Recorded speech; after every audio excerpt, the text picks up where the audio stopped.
வணக்கம் நண்பர்களே. 2026 தேர்தலில் பாஜக ஒரு இடத்தை பிடிக்கணும்னு தீவிரமான செயல் இருக்காங்க. ஆனால் இன்னைக்கு பாஜக தமிழ்நாட்டினுடைய மாநில தலைவராக இருக்கக்கூடிய நயனா நாகேந்திரனுடைய செயல்பாடுகள், பாஜகனுடைய தொண்டர்கள் அவர் பின்னாடி தான் இருக்கிறாங்களா, பாஜகவுக்கு ஏற்கனவே 10-15% வாக்குகள் இருக்குது அப்படின்னு அண்ணாமலை தலைவராக இருந்தபோது ஒரு டாக் போய்கிட்டே இருந்தது. ஆனால் இன்னைக்கு நயனா நாகேந்திரன் வந்த பிறகு பாஜகவில் ஒரு சலசலப்பு இருக்குது.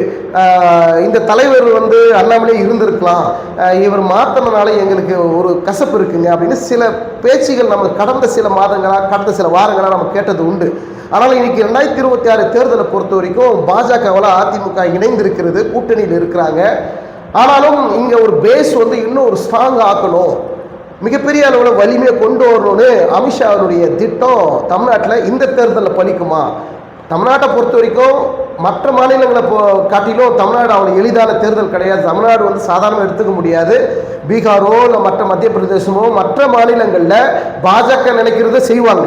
ஆனால் தமிழ்நாட்டில் பொறுத்த வரைக்கும் அதுக்கு சாத்தியம் இல்லை. ஆனால் இந்த முறை ஒரு ஸ்பெஷல் கான்சன்ட்ரேஷன், ஸ்பெஷல் கவன ஈர்ப்பு இந்த தேர்தலை நம்ம கொடுக்கணும் அப்படின்னு மத்திய உள்துறை அமைச்சர் அமித்ஷா அவர்கள் திட்டமிட்டிருக்கிறாங்க. குறிப்பாக மோடி அவர்கள் இந்த மாதம் தமிழ்நாட்டுக்கு வர இருக்கிறதாக தகவலும் வெளிவந்துட்டு இருக்கிறது.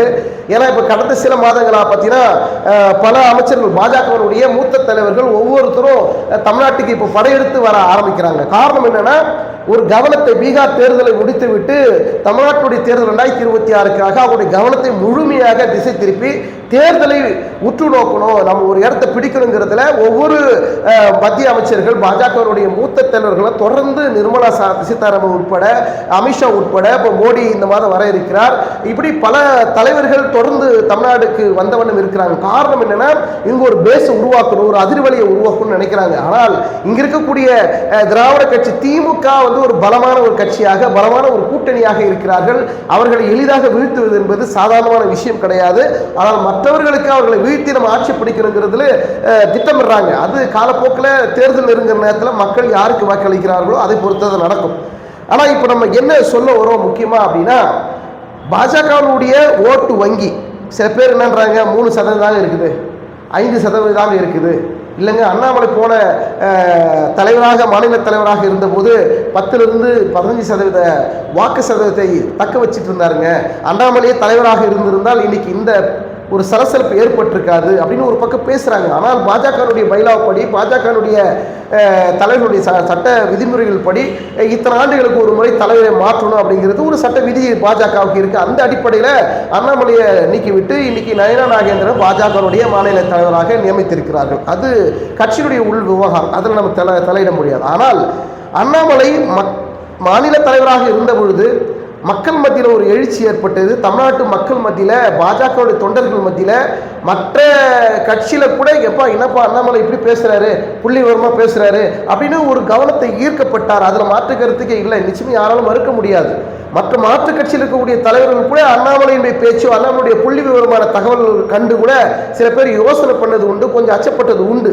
அந்த அச்சம் அப்படின்னா என்னன்னா, அது இப்படிதாங்க ஒரு கட்சியுடைய தலைவராக இருந்தால் இப்படிதாங்க இருக்கணும், அப்போதாங்க அந்த கட்சி வளரும் அப்படிங்கிறதுல நிச்சயமா அண்ணாமலை போன்ற தலைவர் நிச்சயமா ஒவ்வொரு கட்சிக்கு தேவை. இன்றைக்கு பாஜக என்ன ஸ்டாண்ட் எடுக்க போகுது அப்படின்னா, 2026 சட்டமன்ற தேர்தலில் பாஜக மீண்டும் பின்னடை வரக்கூடாது, ஒரு முன்னோக்கி போகணும், வலிமையாக போகணும், ஆட்சியில் நம்ம நிச்சயமாக இடம்பெறணும் அப்படிங்கிறதுல தீவிரமாக இருக்கிறதுனால அண்ணாமலையை இந்த 2026 சட்டமன்ற தேர்தலில் களத்தில் இறக்க போகிறாங்க.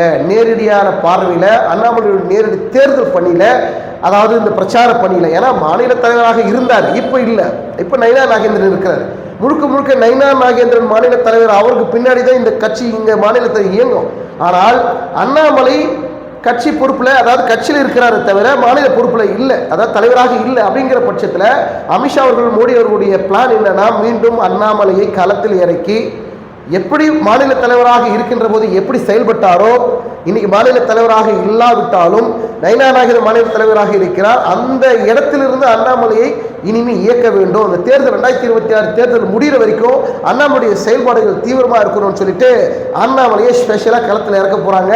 ஏன்னா இது பாஜகவுக்கு ஏறுமுகமா அல்லது அவர்களுக்கு சாதகமான நிலைப்பாட்டை எடுக்கக்கூடிய முடிவை வந்து அண்ணாமலையால் இந்த ஸ்டாண்ட் எடுக்க முடியுமா அப்படிங்கிறது பல்வேறு விஷயங்கள் இருக்குது. இந்த கூட்டணி விஷயத்தில் பொறுத்த வரைக்கும் திமுக பக்கம் போகணும் ஒரு சலசலப்பு இருந்தது. ஆனால் அவங்க ஒரு நியூட்ரலாக இருக்கிறாங்க. வர ஜனவரி மாதம் தேமுதிகவுடைய கட்சியினுடைய மாநில மாநாடு இருக்கு. அந்த மாநில மாநாட்டில் அநேகமாக நினைவிருக்கும் அப்படின்னாக்கா 7ஆம் தேதி ஜனவரி 7 அவங்க மாநில மாநாடு இருக்குன்னு நினைக்கிறேன். அந்த கூட்டத்தில் தான் அவங்களுடைய தேர்தல் நிலைப்பாடு கூட்டணி நிலைப்பாடு அறிவிக்கிறதா இருக்கிறாங்க. நம்முடைய கருத்தாக தேமுதிக இந்த அதிமுக பாஜக கூட்டணியில் இணைவதற்கு வாய்ப்புகள் இருக்கு.